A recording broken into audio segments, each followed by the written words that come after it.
And away from the National Assembly, the Tertiary Education Trust Fund, TET Fund, has announced the outcome of this 2025 National Research Fund grant cycle, with a total of 174 research grants awarded to institutions across Nigeria. The grants, valued at 7.5 billion naira, are aimed at supporting research in critical areas of national development. Our correspondent, Miriam Inakimion, completes the report. The executive secretary of Third Fund, Sonny Echono, while briefing journalists at the fund's headquarters in Abuja, Thursday disclosed that the successful project emerged after a rigorous and highly competitive selection process. He noted that the process involved the submission and evaluation of concept notes, detailed research proposals, and oral defense sections before the final selection of successful research teams. A total of 174 grants were awarded across key thematic areas considered vital to Nigerian development.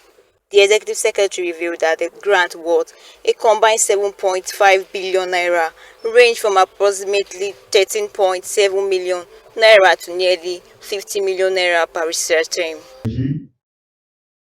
The blue economy, innovation and technology in national defense capabilities, clean and affordable energy, education and human capital development, gender, equity and social inclusion, as well as conflict, defense, and security. So you see, it covers a broad spectrum of all our national development needs.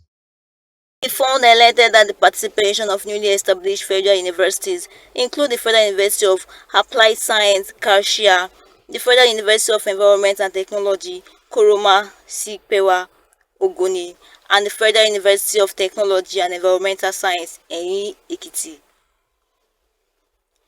Several state-owned institutions also secured grants, among them Enugu State University of Science and Technology, Ekiti State University, Kwara State University, Adamawa State University, Rivers State University, and Sokoto State University. Express interest and to participate, and the assurance that they will go through a process that is transparent,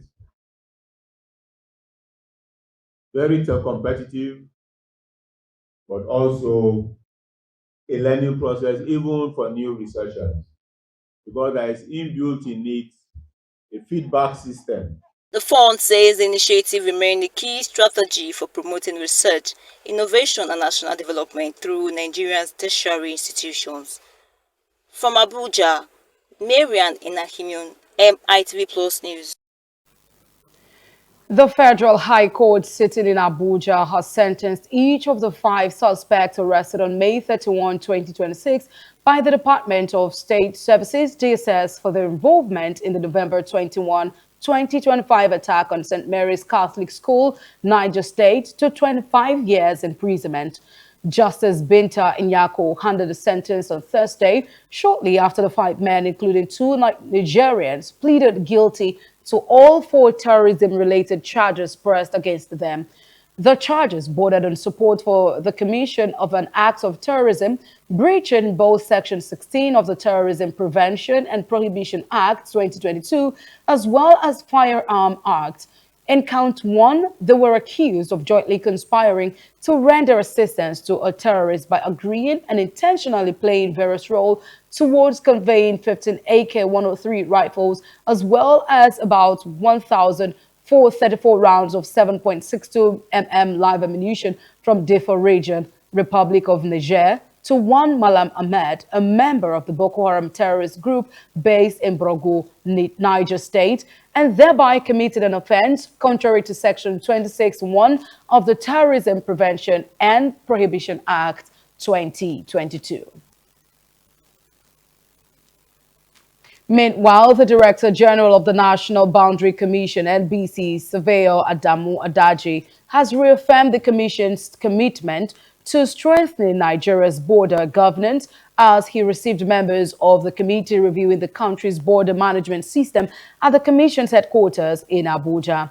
The committee, established by the Minister of Defense, General Christopher Musa, is tasked with reviewing Nigeria's border management architecture to address evolving security challenges. Adaji, however, commended the initiative, describing it as a critical step towards enhancing national security and safeguarding the country's territorial integrity. He noted that effective border governance is essential in tackling threats such as terrorism, arms trafficking, irregular migration, transnational crimes, and climate-induced displacement. The NBC boss also called for stronger collaboration among security agencies, border communities, state governments, traditional institutions, and regional partners. He further highlighted the role of the Commission's local cross-border cooperation platforms in promoting peace and cooperation along Nigeria's international borders. The committee chairman, Brigadier General M.B. Shehu, thanked the Commission for its support and sought its cooperation in delivering on the committee's mandate.